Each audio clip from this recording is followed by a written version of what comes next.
So that sounds like a really subtle fade, like a music fade down, which is probably some sort of signal for everyone to drag themselves away from the coffee and the exciting world of stickers and badges and other things that you don't really need. You think you do, but you don't. And come join me to talk about patching at ThoughtWorks. There's a load of it, you can miss the beginning. So, hi everyone. Welcome to 2023, a patch Odyssey. So this is really weird being on. I'm used to like slides being behind me. It's really weird to have this much stretch. And the title felt like a really good idea at the time when I pitched it. And then afterwards I've kind of thought about it, and it feels like it's just a knockoff of APNS, a push Odyssey from JNUC a few years ago. But it's too late, I'm stuck with it now. So it's Adventures in Patching at ThoughtWorks. So hi, I'm Steve. My pronouns are he, him. I'm a white man in my mid-40s.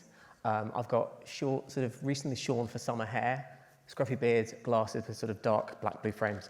And if you're wondering why I'm introducing myself like that, you should check out my session from Macaduck last year. He says, shameless self-promotion, but not right now, when somebody think of the conference Wi-Fi. I'm part of the IT team at ThoughtWorks, and more accurately, I'm part of the identity team that looks after Okta, Google Workspace, and the identity of devices, which everyone seems to be talking about at the moment. So ThoughtWorks, we're a global IT consultancy formed in Chicago in 1993, so 30 years old. We work with clients across a variety of industries. We help them build awesome digital experiences and build the products that really differentiate them from their competitors. And we use a lot of Macs to do it. So the story of the Mac at ThoughtWorks was something I talked about back at Macaduck 2018, which was my first ever conference talk, and I was absolutely petrified, which was at a cinema. This is, again, it was totally different. So we haven't got time to cover that, so let's just talk about the TLDR. So basically, what we learned then was that closed source agents were bad, lightweight MDM-only tools were good, and that transparency and communication were really, really important to your end users. In fact, wow, that was a long time ago. But come with me now. Let's go back to 2018. So I was having a conversation with a vendor the other day, actually, and I'd sort of realized that in many respects we weren't really using the management part of device management. Device management for us was really a replacement for imaging. So it was imaging, it was a security baseline, and it was allowing us to do software discovery and things like that with the MDM APIs. But we hadn't really used it for much management. So we did change anti-malware vendor. That was the first time we used sort of the management aspect. So we packaged stuff up, we removed an old product, we added a new one. Worked surprisingly well. And then there was that pandemic thing, big deal a while ago, whatever. I mention it because a colleague of mine wrote a blog post about how being cloud first helped ThoughtWorks sort of survive the pandemic and sort of be able to sort of transition to that remote work. And he called device management and lightweight provisioning out explicitly. So the point was that my help desk didn't have to worry about Velociraptor attack. I think other ones maybe did. So that's us up to date. That's 2018 to now, the exciting world of MDM at ThoughtWorks. And so I'm done, right? Oh, no, right, because I was going to talk about patching. So again, it all started here in the UK, centre of the universe. So with Cyber Essentials. So if you're not familiar with Cyber Essentials, it's a UK sort of IT compliance framework with a bunch of guides and best practices and things. It has a grumpier cousin called Cyber Essentials Plus, which is the one that when they actually send an auditor to your office to check you've actually done the things you promised you did. We have a number of clients we work with that require Cyber Essentials Plus. And so one of the first things that really affected me and my team with Cyber Essentials was they have a requirement that your devices are patched within 14 days. And at the time, our own internal guidance kind of sort of said, devices have to run the latest version of the operating system. And we hadn't really specified what does latest mean? Is it latest? Is it latest patch of the previous? And when by? Next week, next month, at some point.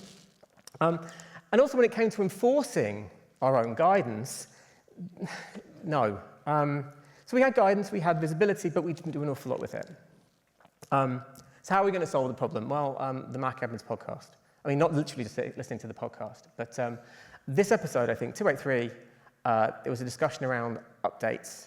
And at that point, one of the co-presenters, Dr. Emily Kay, so she runs Jamf at Jamf, which feels like one of those sort of inception things. How do you run Jamf at Jamf? But she runs Jamf at Jamf, and she was talking about using nudge to manage software updates at Jamf. And so I'm thinking, hang on, this is the big name in device management, and they're using this open source tool. We should probably be looking at Nudge. So if you're not familiar with Nudge, and some of you might not be, open source tool that encourages patching. And so a little bit of Nudge history. It started out as a tool called UMAD back in, I think, 2018.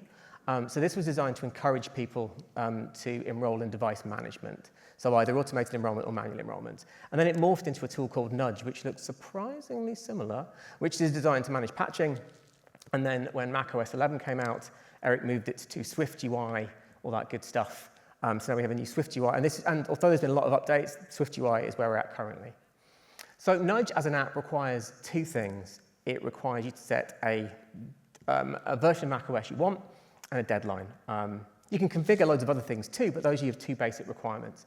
And you can configure those with JSON or a configuration profile. So anyway, we rolled Nudge out for a couple of projects here in the UK, and it was a fantastic success. We actually got feedback. People liked being told to patch. They liked having clear guidance versus this sort of latest at some point. And that went really well.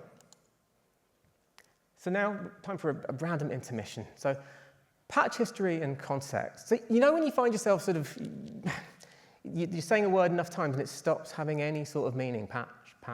Why is it called patching? So I figured I'd go off to the internet and I'd go and ask. So these things. So punch cards. So these things kind of, I think, actually predate the computer. So this is a tool for information exchange. So I've seen things at museums where you feed punch cards into weaving looms, or they would be used to drive player pianos. And when computers turned up, punch cards were like a data format you could use for programming a computer. So if you see that, you see that the black bit, that's a patch. That's actually a patch. So what you would do, you need to update your software. You would get little bits of tape, and you would tape them over the, is that a 0 or a 1? Anyway, you tape it over the 0 or the 1. Maybe you'd make extra holes too. That's software patching, and that's the term that's still with us, because language is weird. As I said at the beginning, I'm sort of more of the era of sort of, not so much punch cards as magnetic tape, and spending 5 years waiting for my games to load. And actually, this little intermission was kind of inspired by Charles. I wanted to talk about Charles, and I'm going to get this bit wrong. So for those who don't know, Charles Edge died really recently. And when I was writing this deck months ago, I started the planning for this deck months ago. And I was channeling my inner Charles Edge and do a little bit of computing history. And so, yeah, this is for Charles, patching and stuff. I really hope I see him here today, and it's a huge loss for the Mac admin community. Anyway, continuing. The N-1 myth. Remember this? There's this idea but Apple keep releasing updates for the previous version and the one before that, so it's okay to use them, isn't it? No, it's not okay to use them. I would highly recommend both of these resources. So Howard Oakley did a post about showing how CVEs aren't patched, and Josh Long's session, Objective by the Sea. We're by the sea now, actually. Anyway, from 2021, talking about really you can't trust N1, N-1, N-2. And his conclusion is just don't go there. And then, of course, Apple agree with this. So as of macOS 13, they actually wrote that you don't even, latest, please. And as a consultancy, there's a bunch of global standards we want to either continue to hit or attain. So Cyber Essentials, TISAC, IRAP in Australia, the ever-present ISO 27001.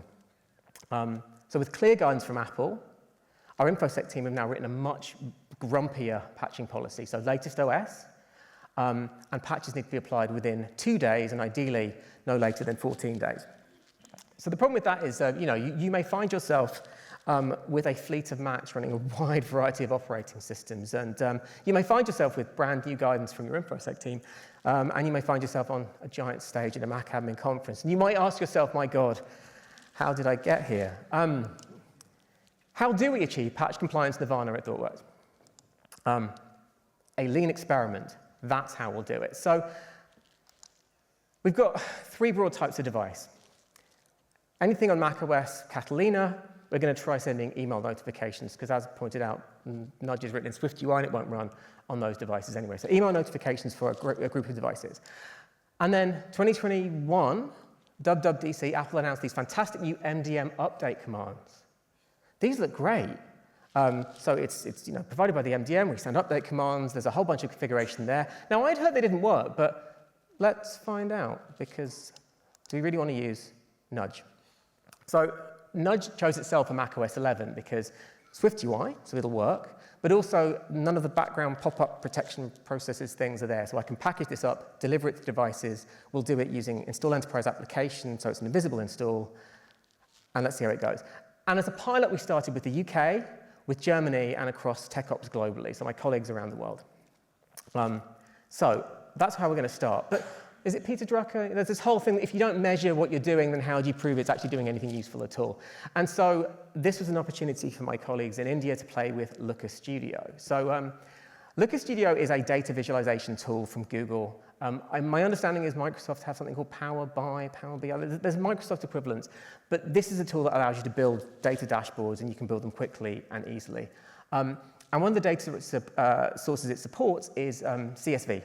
And our MDM, simple MDM, can easily export to CSV. So from our lean experiment, we can do a manual dump of data once a day, stick it into Looker Studio, and create some graphs. So let's look at some graphs. This is really weird. I'm standing on a stage. This is as sort of businessy as I've ever been. I have graphs and numbers, big stage. I'm Lord Business, Taco Tuesday, Craggle. So this is macOS 10.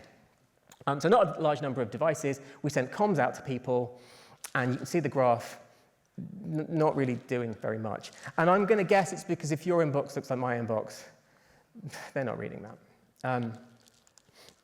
So then we've got macOS 12, and 13 was the same. So this is an example. We're using the MDM commands. So if you look, I think we tried notify only, so pop-ups. Then we tried smart update. Graph's not doing an awful lot. The thing with your MDM software update commands is, the dream, I can see the logs. It's downloading, it's updating, it's downloading it. And I can see the pop-up on my test device. It's going to restart tonight. But the reality is it kind of just does that. If you haven't seen, spoilers if you haven't seen 2001, this is the bit where the computer doesn't do what it's told. I'll leave it at that. And in fact, worse than that, what we would find with our testers is because the MDM has kind of pushed the update on the back end, if you rebooted for any other reason, you'd then have, you'd have a paperweight with a progress bar for the next 45 minutes because the update was kicking off anyway, and I hope you can just join that call from your phone, right? So, the good bit, macOS 11, our nudge testers. So what you can see here is a great big drop when nudge drops. So we'd set a 7-day deferral window. The goal was patch compliance by 14. So you've got 7 days, and you see a drop, and then 7 days later, another drop. So nudge. And actually, this is my 12 data again. If you were paying attention before, you'd noticed that, is it like June 13th? We've given up. MDM commands are rubbish. So we've just pushed nudge out for 12 and 13, and that's where you can see a drop in the graph. So we have a winner. We like nudge. But if you look at the graph, there were still some devices that didn't get patched. Nudge doesn't always install. So we're not using Simple MDM's agent implementation at this point. So is it unreliability of the MDM protocol? Is it that our devices are on client networks with weird block? It's really hard. What can we do to make sure that nudge actually lands properly? So if we continue our lean experiment, and let's bring some monkeys into the equation. So Simple MDM includes Monkey, like vanilla Monkey. They manage the back end. You get vanilla Monkey, which is a tool for managing software updates. So the hope is we can then ask Monkey to install Nudge, and then it's going to be much more reliable when we come to roll it out. And so our next region, our global tour, we're going to do North and South America. I'm going to add Monkey into the mix. What could possibly go wrong? Yeah, that went wrong. I'd kind of forgotten that we were going to get a whole bunch of pop-ups when the MDM installed the background processes that drive Monkey, and which should have been in the comms, and it wasn't, and we had to run around writing apologetic blog posts and sending emails and answering tickets. But the thing is, I've got opinions on this one, because I know there's scope to block these in MDM, but my users are administrators, and this is a security feature that should show you've installed something with a background process. So I'm kind of leaning towards leaving them there, but we should have managed the communications better.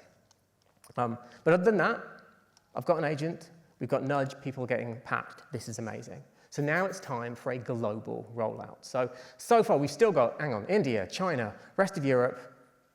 With Monkey, we've got a methodology, we are good. What could possibly, You recall we had this trial with the UK and German, and we used install enterprise applications. So these people all just got Monkey, and they just all got the pop-ups. And I hadn't warned them because I'd forgotten, and they were not very happy. And I've got all the other calls I'm in, and I'm in a pairing session, and I'm trying to work out what I'm going to do about the angry people in chat in the UK and the grumpy people in Germany. And then to the rescue come two of my colleagues. So Effie is in Australia, James is in the UK. I said previously it's an unmolested copy of Monkey. They go to the source code, they find the bit that upsets my colleague in Germany, and they talk him down from the ledge, and they restore my sanity. So it's one of the reasons why I love working at ThoughtWorks. I love my colleagues saving me like this. Also, patch cadences are hard. Update fatigue is real. Now, this is an example of some very grumpy people in the chat room in India, but there were similar chats in Germany and the US and probably everywhere else too, with this sense that, why are we patching again? I just patched. And I'm still not sure whether this is actually fair comment or whether Ventura was a particularly bumpy ride. There were a lot of 0.1s and 0.2s and stuff. But I think this is more just a bunch of kids who've never been told to tidy their room before, and we've now asked them to tidy their room and they're not liking it much. Who am I kidding? But the upshot was, we rolled the thing out. So before the September deadline, everyone at ThoughtWorks is on Ventura. We've done our testing over the summer, and we are ready for macOS Sonoma. But wait, what if you're not ready for Sonoma? So again, we're a consultancy. We work with clients. Maybe our client's not ready. Maybe their VPN infrastructure isn't ready. Maybe they still need an old version of Xcode. So how are we going to manage the exception process? So nudge to the rescue again. So nudge is very configurable. So there's a more info button, and in this not fantastic screenshot, we've reconfigured that. That's now a request an exception button. That launches a Google form. You fill in your Google form, you request an exception. The exception process was a manual approval process this time around.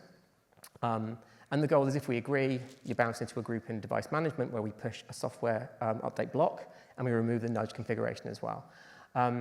This is an interesting one, actually, because this is where the whole patching thing sort of stood on a knife edge, because if we got 2,000 or 3,000 requests for exceptions, we were going to have a really bad time.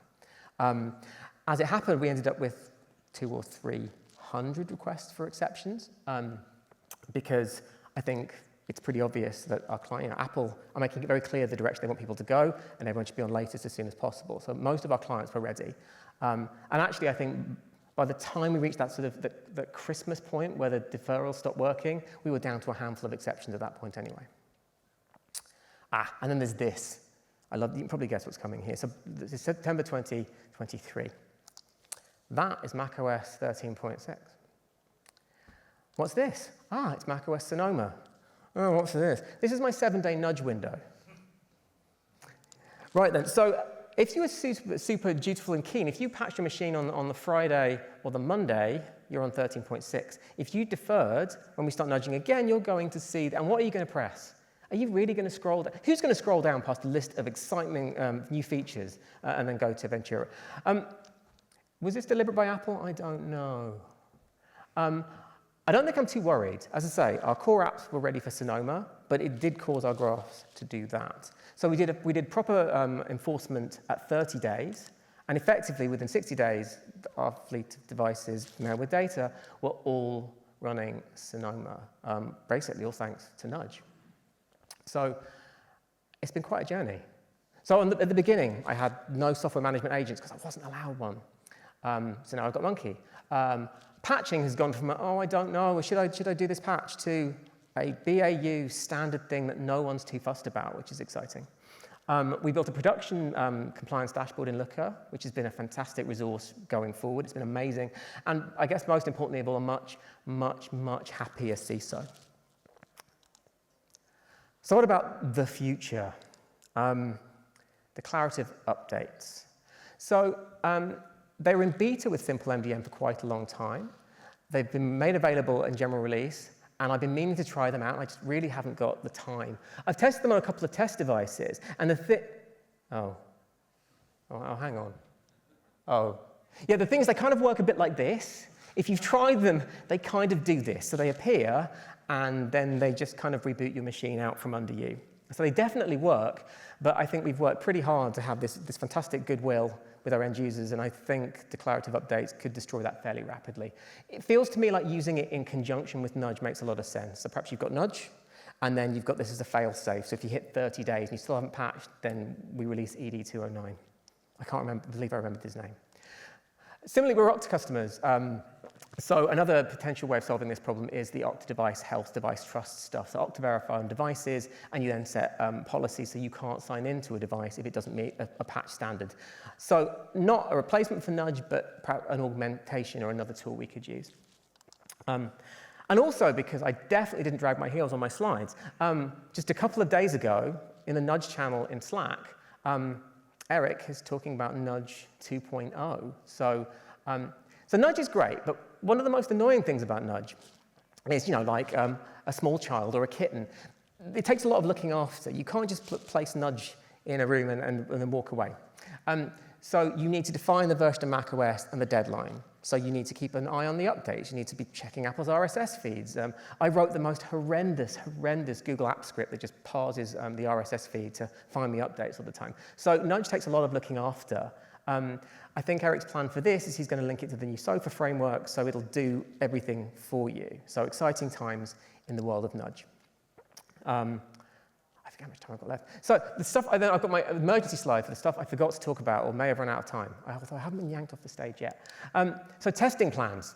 We totally had one. You do not want to listen to me talking about testing plans. Go out, have lunch, come back, listen to Daz on this stage, 1:15, explaining how it's done properly at 10x banking. Also, legacy nudge. So our fleet's about 10,000 devices, and it still has a non-zero number of Intel devices. And as they get older, they break. When they break, they get reset. When they get reset, they come back running Catalina, which is awkward if you're trying to manage nudging with a version of nudge which won't install. So what we were able to do with Monkey, we actually ended up rolling out legacy nudge, so we can do applications. We can install applications based on the operating system. So we deliver legacy nudge to that freshly reset Catalina machine, and then when the end user updates, we can then deliver proper nudge, remove legacy nudge, and then nudge them all the way to the end. And then that 14.4 Java thing. Yeah, I don't want to talk about that one. So, thank you very much. As ever, I end with these shameless plugs. So myself, Daz, Ben are some of the London Apple admins. We're always looking for new speakers, new people to host us. Scan the QR code, come up, make a fool of yourself on stage like this. Thanks very much for your time today.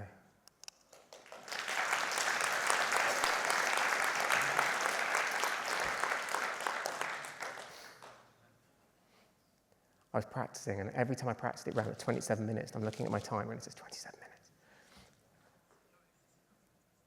Stunned silence. I'll take that. What I should have done, I did a Hoover poll, actually, to see what everyone was doing for patching, and it was like 50-50 between, I think, nudge and declarative updates. At some point, I'll share the results later. Thanks again, everyone.